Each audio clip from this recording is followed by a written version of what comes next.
और जिसने व्यवस्था बनाई राजा जनक वो भी रोने लगा, उसने भी हारी मान ली। जो अपने को योगी कहता था, योगी भी हार गया।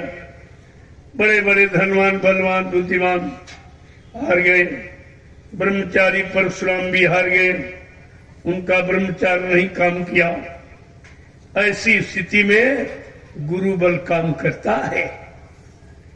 जब सब हार गए, गोस्वामी महाराज ने लिख के बताया, कर चले सब दंड प्रणामा। दंडवत प्रणाम करके धनुष को जब चलने लगे, तब गुरु ने समझा अब मेरी बात सब लोग सुनेंगे, क्योंकि ये सब हार गए, सब हारी मान गए, अपना बल पुरुष खो बैठे। इनके पास कोई बल कोई शक्ति ताकत अब नहीं रही है, न बुद्धि की न शरीर की। तो विश्वामित्र जो समय के गुरु थे, यद्यप बड़ी आलोचना लोगों ने उनकी की थी, वहां कहा देखो ये बुढ़ा भी शादी करने आया, इसको भी औरत की जरूरत। अब उन्हें क्या मालूम, उन्हें स्वार्थी लोभी लालचियों को क्या मालूम कि राजा जनक की अहम समस्या का समाधान गुरु विश्वामित्र की मुट्ठी में, यह किसी को नहीं मालूम। और जब उन्होंने अपना समय जिसका इंतजार कर रहे थे बैठकर, बोलकर अपने शिष्य को आदेश देने का, जब सब हार गए, तब क्या लिखा गोस्वामी जी महाराज ने, गुरु कब बोलता है, कब अपने भक्तों शिष्यों को आदेश देता।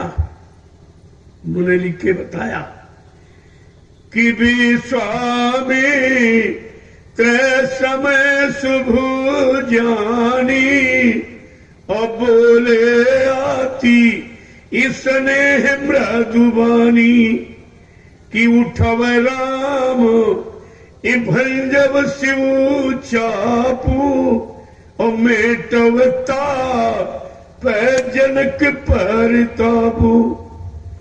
ये नहीं कहा, शिष्य को आदेश ये नहीं दिया कि उठो धनु तोड़ो शादी करो।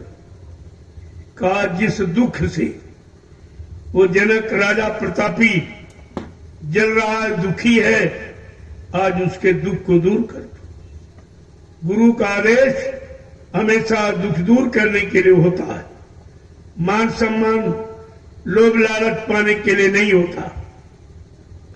तो जैसे विश्वामित्र ने आदेश दिया, तो चेला भी शंका में आ गया था।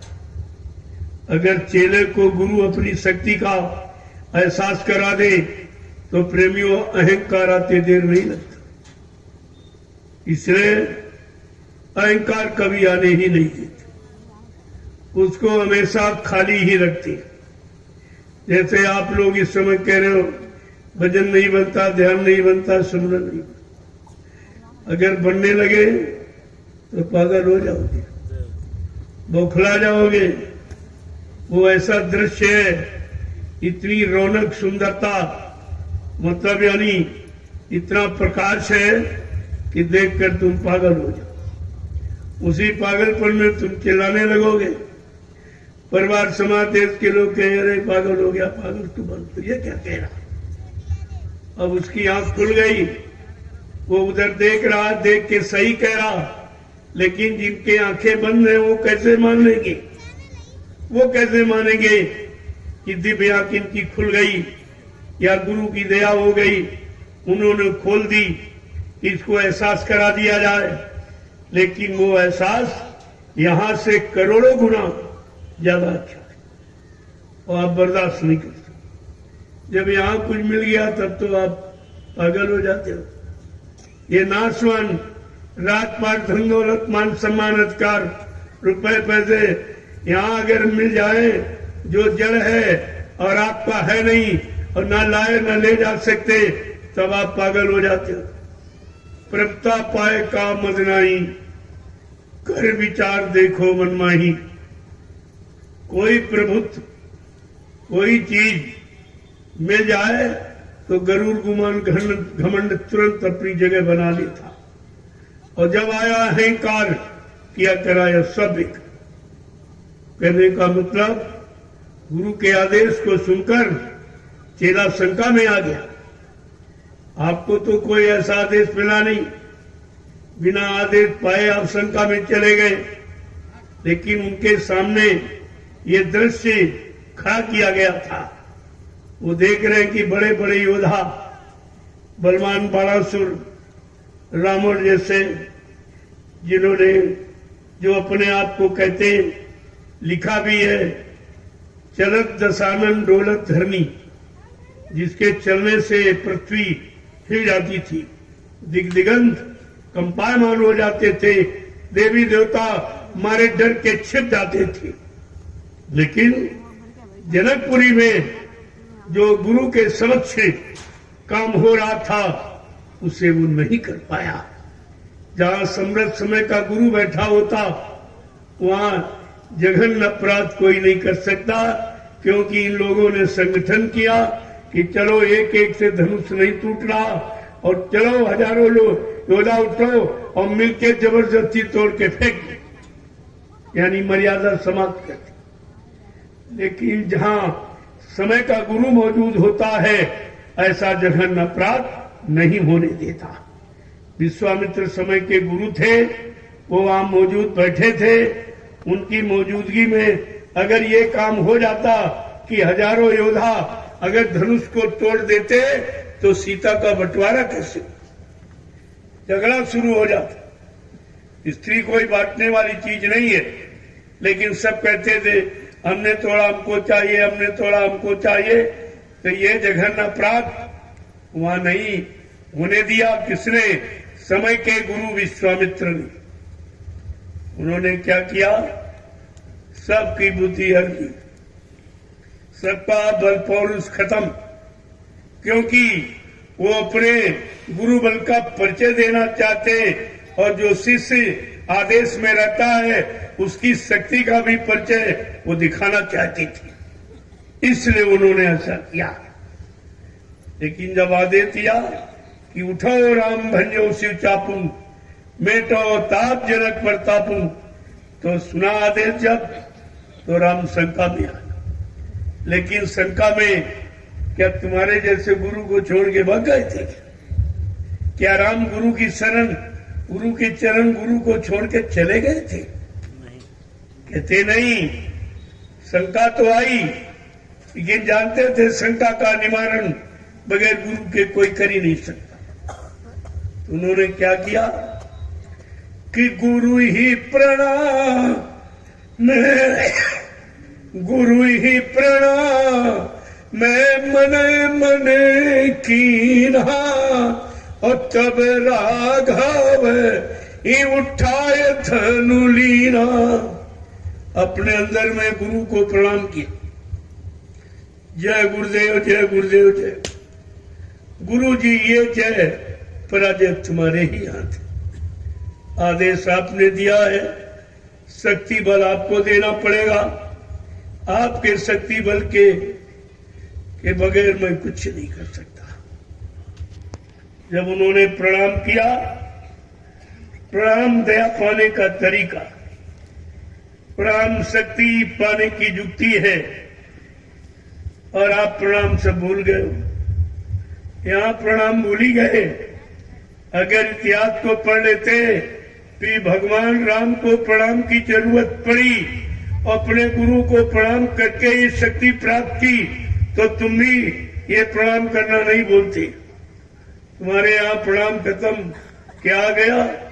नमस्ते। कुछ नहीं समझते, कुछ नहीं समझते। नमस्ते, इसमें कौन सी दया है? ये कौन सा शिष्टाचार इसमें? तुम अपनी भारतीय संस्कृति और भारतीय सभ्यता को बिल्कुल ताक में रख दिया। हमारे समझ में नहीं आया कि साष्टांग दंडवत प्रणाम दया पाने की सबसे महान युक्ति है, सबसे बड़ा तरीका है, और इससे गुरु से दया प्राप्त की जा सकती है। लेकिन आप भूल गए। रामचरितमानस आपको याद दिला रही है कि भगवान ने अपने गुरु को प्रणाम किया, गुरु से शक्ति दया पाने के लिए। जब भगवान ने गुरु को प्रणाम किया, इसका मतलब भगवान से बढ़ के गुरु। गुरु के सामने भगवान कुछ नहीं। जब गुरु के सामने भगवान कुछ नहीं तो सदगुरु के सामान और ब्रह्म और पारब्रह्म और महाकाल ये भी कुछ नहीं। सदगुरु के आगे तो ये सब कुछ थे। वो इतनी बड़ी शक्ति का भंडार लेके आए इन जीवात्माओं को जगाकर इस मृत लोक मंडल से घर पहुंचाने के लिए। यह काम किसी ने नहीं किया। मार काट करके शरीर को नष्ट करके जीवात्मा को तकलीफ देके निकाल कर कोई पहुंचा नहीं सकता। इसलिए राम के द्वारा जो संहार हुआ, नरसंहार, करोड़ों मारे गए, कोई बेचारे अपनी घर जीवात्मा नहीं पहुंच पाई। सभी नरकों में आज भी जन्म ले रही। वो आज भी जन्म मरण के चक्कर से अलग नहीं हो पाई और जिन्होंने किया वो भी नहीं हो पाए। उन्होंने भी अपना प्रमाण प्रस्तुत किया है। बाद में बैठ के सोचा राम ने मुझसे बड़ा जघन्य अपराध हो गया। केवल हमारा विरोधी रावण ही था, लेकिन हमने करोड़ों को क्यों मारा। जो गलती करे सजा पाने का अधिकारी वो होता। मैंने सारा परिवार और सारे लंका के निर्दोष जीवों को मैंने मारा। ये मेरा जघन्य अपराध। इस अपराध का प्रायश्चित करने के लिए उनके पास कोई रास्ता नहीं था, तो सरजू में डूब के मर गई, आत्महत्या किया। कि आत्महत्या करने वाला कभी किसी ऊपर के लोक में जा सकता है? 4 कान 84 लाख नरकों की योनियों में बार बार जन्म। तुम्हारा भगवान भी बार बार जन्म ले रहा और जिनको मारा वो भी बेचारे बार बार अब भी उनका जन्म मरण का छुटकारा नहीं हो पाया। ये जघन्य अपराध है। इसलिए संत महापुरुषों ने संहार को कभी सुधार माना ही नहीं और उन्होंने खूनी क्रांति को अपराध माना है, हत्या माना है और हत्या का बदला नरक होता। इसलिए उन्होंने परिचय दिया कि मैं मार काट खूनी क्रांति के द्वारा नहीं, मैं कलयुग का परिवर्तन वैचारिक क्रांति के द्वारा करूंगा। अपने शुद्ध और सत्य निर्मल भाव विचारों से लोगों के अंदर गंदगी की झाड़ू लगा दूंगा। सारी गंदगी, मनसा वाचा कर्मणा, ये सब समाप्त कर दूंगा। मेरे पास ऐसी योजना, ऐसी भूमिका व्यवस्था है और आपके सामने वो भूमिका बनाई। और उन्होंने सारे इतिहास को फेल करके जो पिछले युगों का है उसको सामने रखकर कहा भगवान राम को 14 वर्ष इंतजारी करनी पड़ी, वो भी देसी प्रदेशी परिवर्तन। बाबा जी ने तो विश्व परिवर्तन की बात कही, वो केवल देसी प्रदेशी परिवर्तन के लिए उनको 14 वर्ष इंतजारी। कहाँ की? जंगलों में, इंतजारी जंगल में, यानी शांत अथानों में बैठ के होती है। इंतजारी का मतलब योजना, व्यवस्था, भूमिका बनाना। ये समय उन्होंने जंगल में दिया। अयोध्या में नहीं, राजगद्दी को त्याग कर जंगल चले गए। किसलिए? परिवर्तन की योजना बनाने के लिए। जो उन्होंने परिवर्तन के लिए कहा, मैं राम राज्य की स्थापना करने आया। राम राज्य यानी समय के नाम की स्थापना, क्योंकि उन्होंने जो ऋषियों ने राम नाम जगा के दिया, उसी नाम के द्वारा राम ने परिवर्तन किया। लेकिन कलयुग का परिवर्तन का समृद्ध सद्गुरुदाता दयालु अनामी महाप्रभु के द्वारा हो। संतो यहां भी बहुत आए, कबीर साहब से लेकर हजारों संत, लेकिन ये आवाज किसी ने नहीं लगाई कि मैं कलयुग को भगाऊंगा और सतयुग को लाऊंगा। अब सबको न्याय, सुरक्षा, रोजी रोटी की व्यवस्था बना के दूंगा, सबको शाकाहारी बनाऊंगा, सबकी जीवात्माओं को जगाऊंगा, परमात्मा से मिलाऊंगा। अगर ये काम करके ना दिखा दूं तो इस बाबा को बाबा मत कहना। ये कितनी बड़ी बात है, कितना बड़ा संकल्प, कितना बड़ा दावा, कितनी बड़ी प्रतिज्ञा, कितना बड़ा चैलेंज है इसमें। और तुम कुछ नहीं समझ पाए, कुछ भी नहीं, कुछ भी आप नहीं समझ पाए, क्योंकि तुमने समझने की कोशिश नहीं की। तुमने अपना मुंह फेर लिया, अपने आंख कान सब फेर लिए, अपनी बुद्धि को भी हटा लिया, इसलिए आप दुख तकलीफों की तरफ चली गई। अभी क्या, जो आगे मुसीबत मिलने वाली, उस मुसीबत से तुम्हें कोई नहीं बचा सकता। जब वो खुद ही नहीं बच पाएंगे, तुम्हें कैसे बचा दें? वो खुद ही फंस गए मोह माया में, और वो भी सदगुरु की मोह माया में, आश्रम की मोह माया में, आश्रम की जमीन की मोह माया में, प्रेमियों की सेवाओं की मोह माया में फंस गए। इस पर तुमने कभी विचार किया है? ये सब तुम्हारा, और तुमने अपने को अपना नहीं समझ पाया।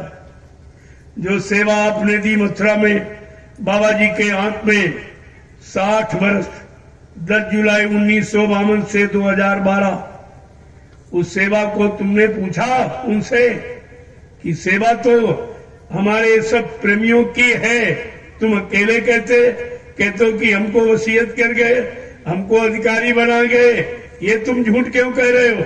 सेवा वो मतलब